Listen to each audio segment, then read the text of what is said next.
At the family reunion, my sister's kid announced, "Mom says you never give back to this family." Everyone clapped. I smiled and said, "Perfect. Then she won't miss the $200 I cover for her mortgage every month." My sister went pale, and then my sister's daughter, Madison, should have shut her mouth a long time ago, but she just had to say something loud enough for everyone at the reunion to hear. Right as people were starting dessert, 30 people, some I hadn't seen in years, all gathered to celebrate my promotion. The promotion that no one from my sister's side of the family ever really acknowledged. Not because they didn't know, but because if it wasn't about them, they didn't care. Madison thought she was funny, like her mother. And for too long, I let that kind of behavior slide. I covered for them, helped them, paid for things I had no business paying for, all to keep the peace. That peace ended the second she opened her mouth. The reunion was my idea, but I didn't really want it. Greg told me to cancel it when we saw the guest list, but my boys were looking forward to it, and I figured, okay, one more time. It was at the lake house we rent every year. I paid for everything: food, drinks, setup, cleanup, down to the folding chairs. Not that anyone noticed. Erica arrived in a sundress I recognized because I paid for it last spring when she said she couldn't afford anything for herself. She didn't greet me, just waved and walked inside with Madison, who was already glued to her phone. They didn't speak to my boys, barely nodded at Greg. I was still trying to hold it together, trying to tell myself not to let it get to me. Then dessert came out. My mom was mid-story about something our dad did back in the day, and people were half listening, half chewing on strawberry shortcake. And that's when Madison decided to drop her little grenade. "Mom says you never give back to this family." Just like that, like she was repeating something casual she'd heard 1,000 times. The entire table went still. You could feel it, a shift. My mom went quiet. Greg froze. My sons looked over at me like they weren't sure if they were allowed to say anything. And Erica, she just kept sipping her drink like it was someone else's problem. I smiled. I don't even know why. Maybe it was because I finally stopped caring. And I said, "Perfect. Then she won't miss the $200 I cover for her mortgage every month." There were actual gasps and a few people clapped. Not out of joy, more like shock, because the one person they didn't expect to speak up had just pulled the curtain back. Erica went pale. Madison blinked like she didn't get it. Greg stood up, raised his glass a little, and said, "Maybe it was time I told the rest." So I did. I reminded them all that the SUV Erica drives isn't hers. I bought it. It's in my name. I even cover the insurance because she said she couldn't get approved on her own. I mentioned the utility bills I quietly paid when their power was going to be shut off, the tutoring I paid for when Madison started failing sophomore year and Erica was too embarrassed to ask my mom for help, the Christmas gifts I sent over for them from Santa, even when Greg and I had to dip into our own savings. I did all of it quietly, and still, this is how they saw me. Greg leaned over and said, "We're done helping them, right?" I didn't hesitate. "Yep, starting today." And just like that, the dynamic shifted. The gravy train came to a screeching halt. Erica knew it, Madison knew it, and they both knew there was more coming. The reunion wrapped up faster than I expected after that. A few relatives made excuses and left early. My Aunt Brenda tried to lighten the mood by clearing dessert plates like she was on a mission. Erica didn't speak another word to me. Madison disappeared into her phone again, probably texting some snarky play-by-play to her little circle. I didn't care. Greg and I loaded the boys into the car and drove home in silence for the first 10 minutes. Then Jesse, my oldest, asked quietly if I was okay. I told him I was better than okay, and I meant it. That night, I went straight into the home office and pulled the folder. The mortgage payments I'd been making for Erica, set on auto pay through our joint account. I canceled it just like that. The next one was due in 4 days. I turned to Greg and said, "That's going to hit her fast." He smiled without even looking up from his tablet. Good. I didn't stop there. The next morning, I called the insurance company and removed Erica from the policy on the car. Since the vehicle's registered in my name, she'd need to switch everything to her own coverage. She'd have to come pick up the title transfer forms herself if she wanted to keep it. I left her one voicemail, short. "You'll need to start covering your mortgage, and the car insurance is no longer in my name. Let me know when you're ready to take care of the paperwork." She didn't call back, but Madison did. 3 days later, she sent me a long, dramatic text accusing me of abandoning family and making things worse than they were. She said her mom had been crying for 2 days and didn't know what to do. She said she might have to quit cheerleading if things didn't get better. I stared at the message, stunned. Not a word about the reunion. Not a word about what she said. No apology, no taking responsibility, just guilt-tripping and panic because, for the first time, they were being held accountable.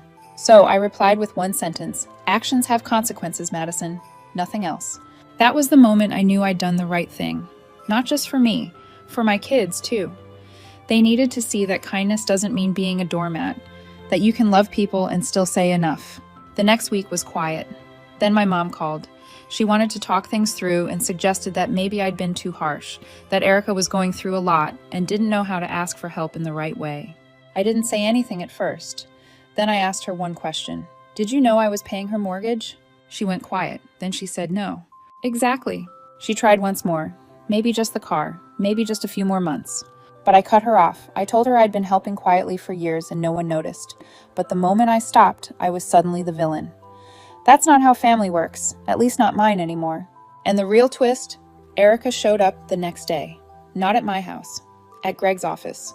She didn't text, didn't call, didn't even try to show up at my place. Erica went straight to Greg's office as if that was going to work. She knew better than to face me, so she tried to guilt him instead. Greg called me after she left, and the first thing he said was, "You are not going to believe this." She walked into his office unannounced, wearing oversized sunglasses and fake confidence, and asked if she could have a quick word with him. Greg didn't throw her out because he's not that kind of person, but he wasn't kind either. He just listened. She started with tears, said she didn't understand why I'd blindsided her in front of the whole family, said she felt humiliated, said her daughter hadn't spoken to her in 2 days, like that was somehow my fault. Then she got to the real reason she was there. She said the mortgage payment bounced. Her account was overdrawn. The bank was calling. She said she was trying to hold it together for Madison's sake, and maybe if Greg could help smooth things over between me and her, maybe we could figure something out. That's when Greg leaned back in his chair and told her she needed to leave. He didn't yell, didn't argue, just told her it was over, that the help was done, that she'd burned through more chances than anyone else in our lives, and that whatever conversation she thought she was going to have with him, it was the wrong office, the wrong man, and the wrong decade. She left in silence, and then she texted me a long paragraph that made it sound like I had driven a wedge into the family, that I had caused Madison to feel unsafe, and that she didn't understand how I could be so cold after everything we've been through. It was like she was rewriting history in real time, as if I hadn't spent the last few years bailing her out, while she whispered to anyone who'd listen that I was selfish. I didn't reply. I blocked her number that night. Madison went quiet too. Not a word, not a post, not a story. Her social media, which normally ran 24/7, went dead for 2 days. Then a photo appeared, a blurry selfie with some cryptic caption about "real ones never leave." I knew who that was aimed at. I didn't care. Then came the letter, 2 pages, handwritten, folded neatly, and left in my mailbox with no return address. It was from Erica. She wrote that she was reflecting, that maybe she had let her pride get in the way, that maybe she should have said thank you more, that she never realized how much I'd done. But even in her apology, there was this undertone like I'd overreacted, like I could have handled it more privately. She asked me not to punish Madison for her mistakes. She asked if I'd reconsider letting them keep the car, said they needed it to survive. I sat there reading that letter and felt something I hadn't felt in years, relief. Because finally, the weight was shifting. Not just from my shoulders, but from my entire life. The lies, the manipulation, the guilt. It was cracking. But I wasn't done yet. I gave them a week, 7 full days to come to their senses, apologize, or at least try to act like adults. Erica sent a handwritten letter, 2 pages of carefully worded guilt, but never showed up in person. Madison didn't say a word to me directly, but she had plenty to say on social media. Vague captions, "Family can be the coldest. Some people only help so they can brag about it later." That sort of thing. No apology, no accountability, just more noise. I waited quietly, but I was done hoping they'd come around. So I grabbed the spare key. The SUV parked in Erica's driveway still legally belonged to me. I'd kept it in my name because her credit was shot, and I didn't want her defaulting and ruining the lease. Back then, I didn't think twice. She needed help. I had the means. That's how it always started. But this time, I was done playing sponsor. I drove to their house around noon on a Thursday. No warning. I parked the car directly in front of their house. Took pictures of everything, the mileage, the condition, the license plate. I locked the doors and slipped the key into an envelope. Inside, I left a sticky note with one line. It's yours when you pay for it. As I turned to walk back to my own car, Madison came outside. She stopped at the porch, barefoot, hoodie sleeves pulled over her hands, and just stared at me. I braced myself for attitude, for another smart remark, but instead she asked, "Do you hate me?" Caught me off guard. She didn't sound angry, just small, not the smug teenager who mocked me in front of everyone, not the girl who thought she and her mom could take and take forever without consequences. I told her no, I didn't hate her. I hated how they treated me. I said it calmly, flatly, then turned to leave. Before I could take 2 steps, the front door slammed open.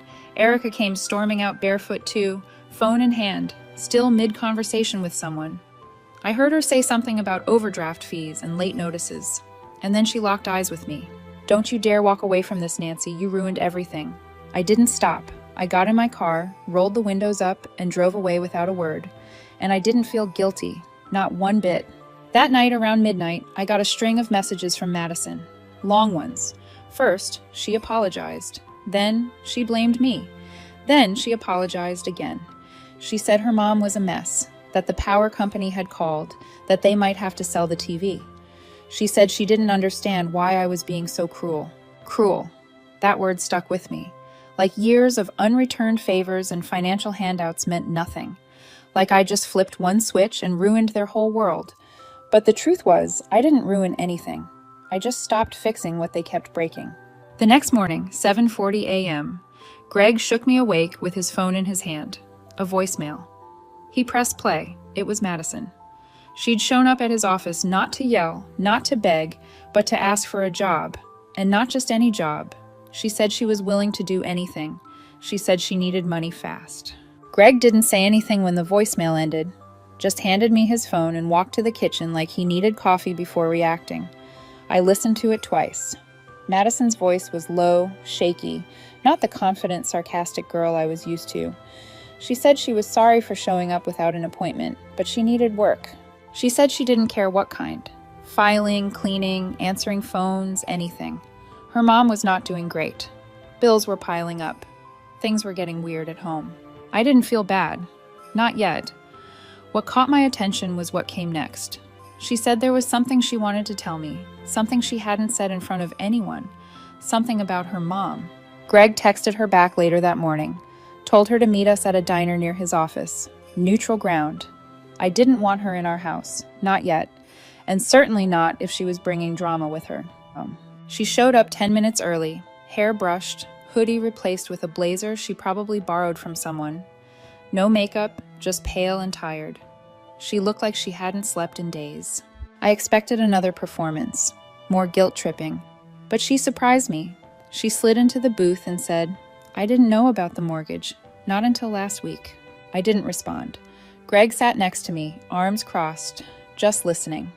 Madison said Erica had been lying to her for years, told her everything was fine, that she had everything handled, that I offered to help because I owed the family after moving so far above everyone else. She thought I wanted to pay. She didn't know about the bills, the car payments, the tutoring costs. She didn't even know I'd paid for her cheerleading trip to Florida last year. She thought her mom had found a way. And then after the reunion, she found the bank notices in the drawer. Red letters, final warnings, a foreclosure letter. She looked at me and said, "I know it's not your fault. I just didn't know who to be mad at until now." That's when I realized Madison had been used just like me. Maybe not in the same way, but close enough. Erica had lied to her too, kept her in the dark, made me out to be the villain while she quietly sank the ship with both of them on it. Madison reached into her bag and pulled out a torn envelope. Inside was a folded check, one I'd written over a year ago. $850 made out to cash.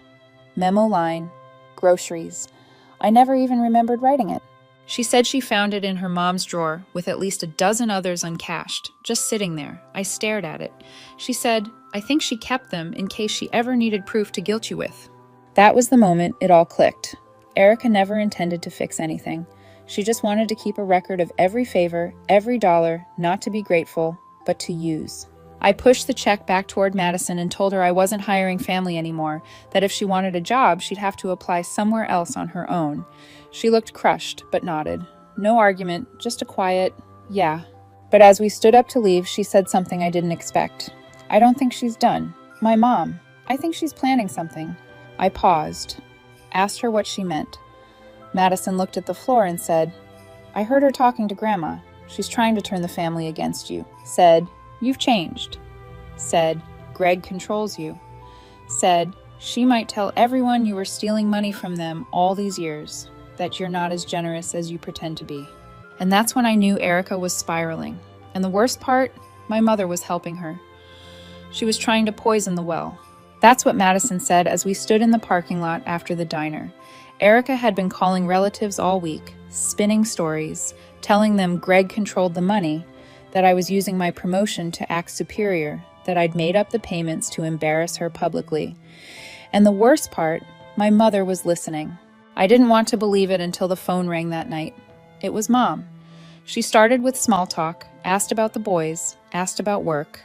I knew what was coming, so I waited. Then she said it. Maybe you should have handled it privately, Nancy. Maybe you didn't need to humiliate your sister like that.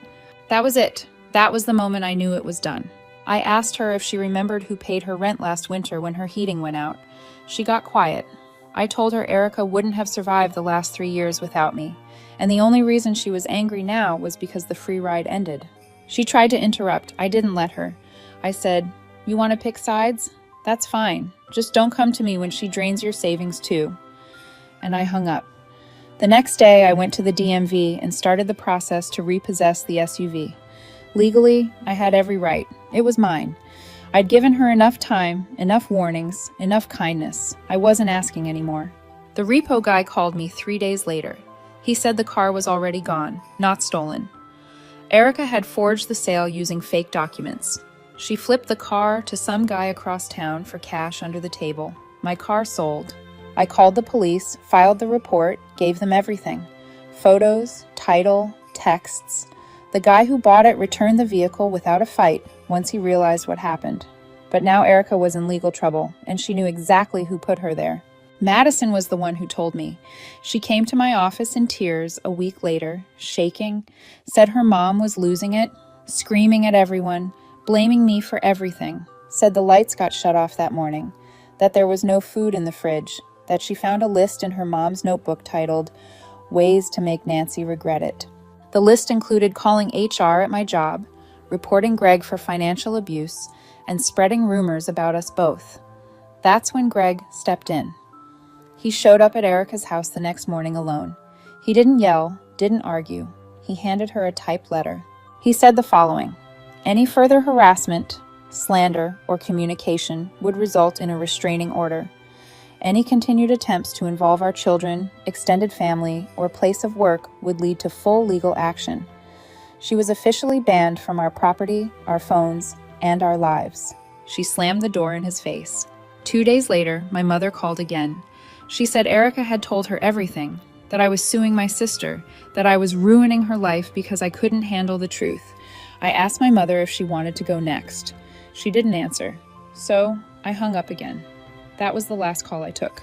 And here's what happened after. Erica and Madison moved out of their rental 2 months later. No one knows where. Madison eventually got a job at a pharmacy across town. She stopped posting online.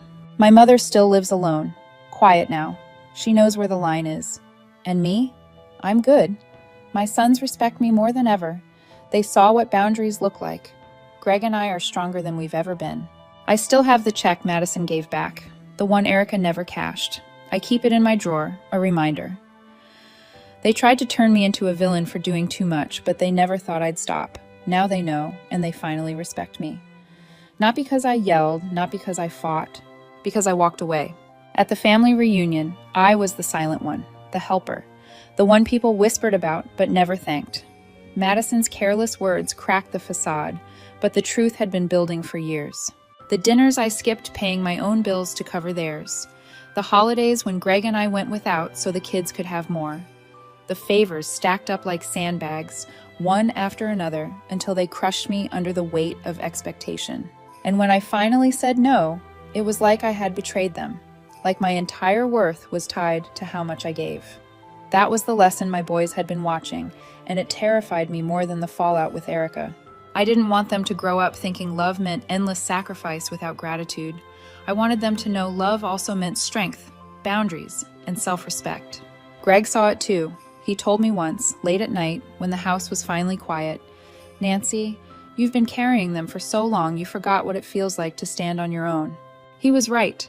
For years, I'd been afraid of being called selfish, afraid of being painted the villain, afraid of losing the fragile approval of a family that only valued me for what I gave. But standing there at that reunion, with 30 pairs of eyes waiting to see if I'd bite my tongue again, I realized something simple. Heroes don't stay silent forever. When I spoke up, it wasn't anger, it wasn't revenge, it was freedom. Erica will tell the story differently. She'll say I humiliated her, that I cut her off cold, that I turned her daughter against her. She'll say I'm cruel, unfeeling, proud. Maybe some will believe her, maybe my mother already does. But I know the truth, and so does Greg, and so do my boys. I gave them more chances than anyone deserved. I gave until it nearly broke me. And when I stopped, they showed their true colors. So, no. I don't feel guilty. Not for the mortgage, not for the car, not for the silence that followed. I feel free. The strange thing about boundaries is how people react to them. The ones who never respected you will call them walls. The ones who took you for granted will call them cruelty. But the ones who truly love you will understand. My boys understood. Jesse asked me a week later, "Does this mean we're not going to see Aunt Erica anymore?" I told him, "Maybe not, and that's okay." He thought about it, then nodded. "As long as we still have you and Dad." It hit me then. What mattered? Not the approval of relatives who only clapped when I paid their bills. Not the forgiveness of a sister who twisted every kindness into leverage. Not even the fragile peace of my mother, who chose to believe the loudest voice in the room. What mattered were the people in my own house, the ones who saw me, not just what I gave, the ones who would stand with me, even if the whole family turned away. So, yes, I still keep the check, not as a reminder of what I lost, but of what I gained: freedom, respect, strength. And maybe one day, Madison will understand too. Maybe she'll see the difference between love and obligation, between gratitude and entitlement, between family and blood. Until then, I live lighter, stronger, and unapologetically free. The story ended the way I never expected, not with reconciliation, not with forgiveness, but with silence. And in that silence, I found peace.